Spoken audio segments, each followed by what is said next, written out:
car waaye itam fexe ba créer leen loo xam ni itam dina adapté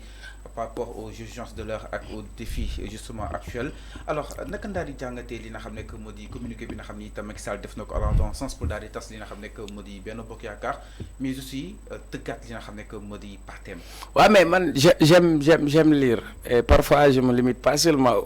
aux mots. J'essaie de comprendre, lire entre les lignes et derrière les lignes. Mais j'avoue que quand j'ai lu le communiqué de Macky Sall, j'avais du mal à comprendre. Il m'a fallu lire et relire pour comprendre. Parce que non, c'est un langage. Waaw, moo tax ma lay wax nag c'est léegi nag xam nga Macky Sall symbole mooy fas. léegi boo yoroon fas di daw toog ci fas bi war ko di dem ci course bi ngay dem ci course bi dem ba fas bi gañeetul ba da ngay changer fas nag loolu la mag yi wax en fait en quelque sorte et puis jour bi mu ko choisiré jour bi nga xamante ni ñu ngi nekk ci assemblée bi mu décidé ci bis boobu c'était pour attirer un peu l'attention après ils ont sorti le livre blanc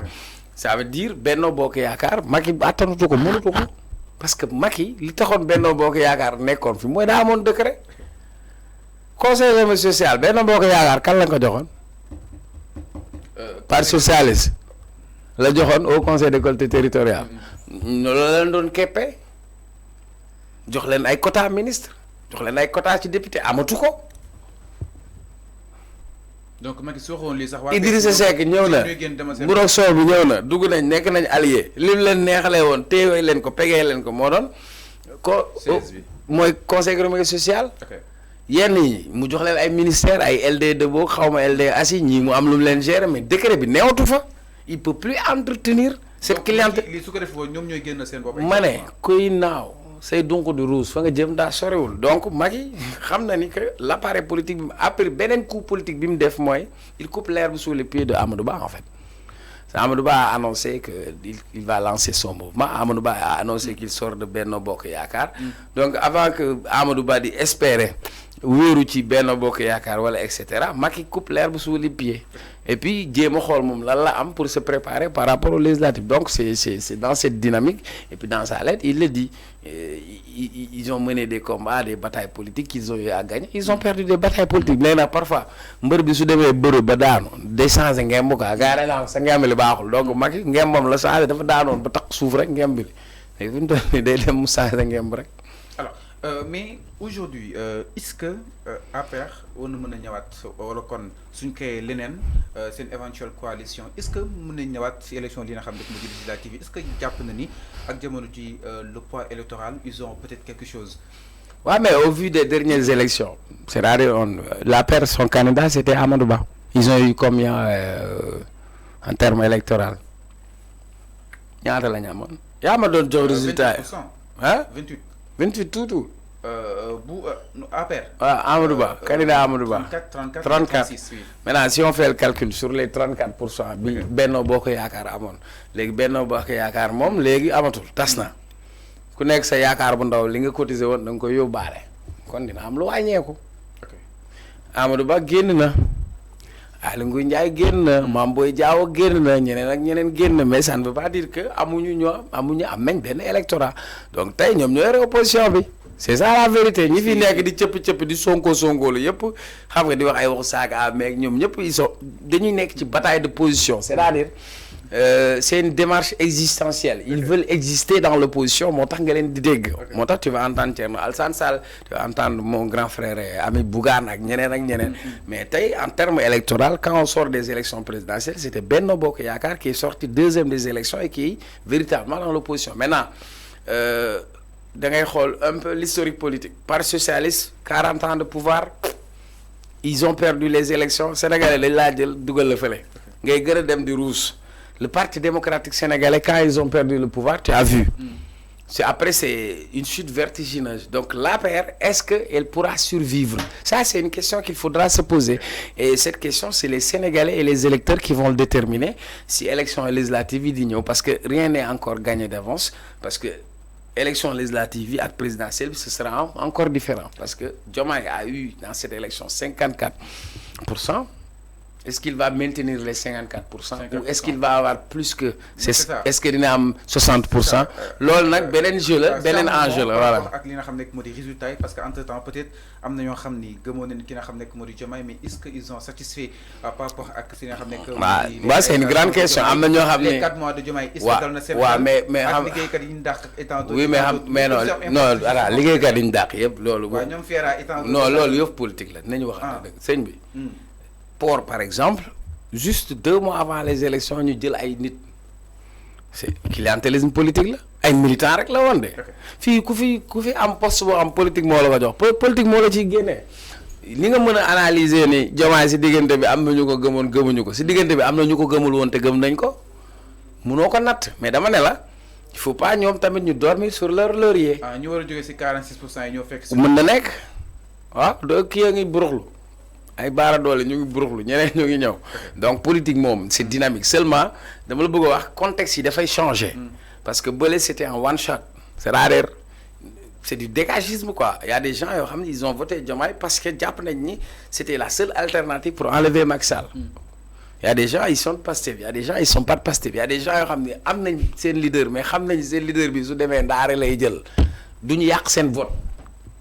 Il y a des indécis aussi parce que dans une élection on a toujours des indécis et tout homme politique qui ne parvient pas à comprendre que indécis ñooy def différence kon aayagoo indécis mooy koo xam ne xamul fu muy taxaw xamul kan lay voter parce que gisul ku ko doy ñooñu ci nga mën a dem root pour dolliwaat sa doole et ensuite si tu comprends ils sont en train de renforcer par exemple la coalition Diomaye président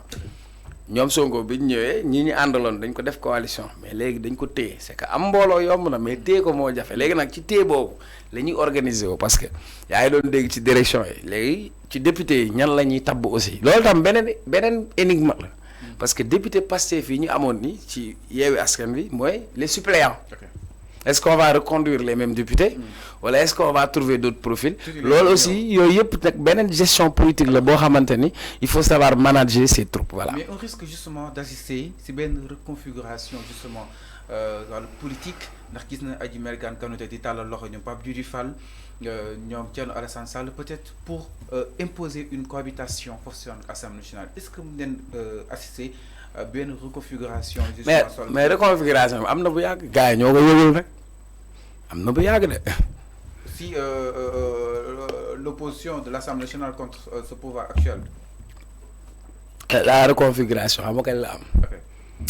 Diomaye ak Sonko dañoo nekk ay xale.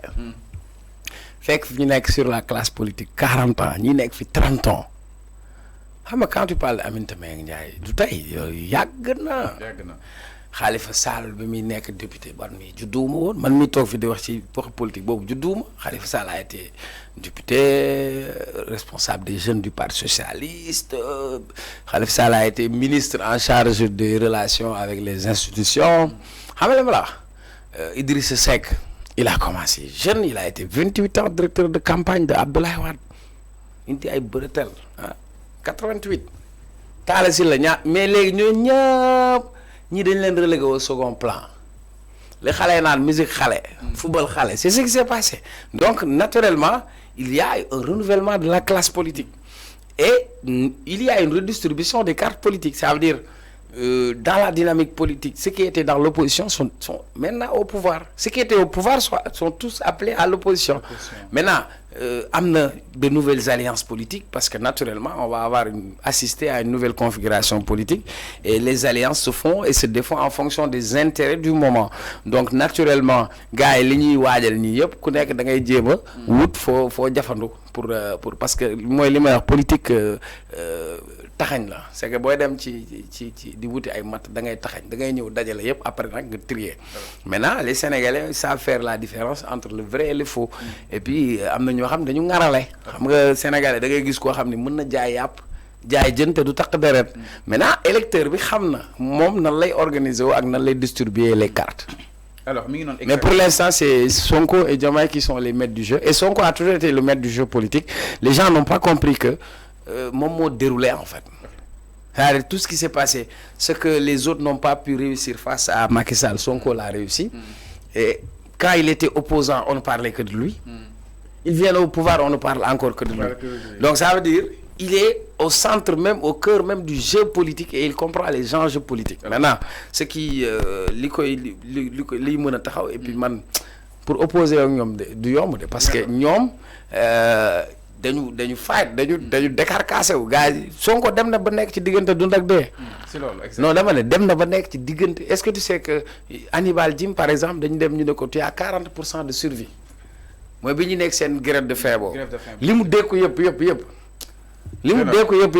dékku ko yombul de. alors doy na exactement donc mi noonu par rapport ak li nga xam ne que moo di. donc du mbërëntaanu politique léegi mbër kaamilatan la pour nga kii jàkkaarloom da ngay defaru de. alors c'est clair alors ñu daal di ñëw leen tamit solo actualité benn information boo xam ne dafa wàcc à la. bëggee naa ñëpp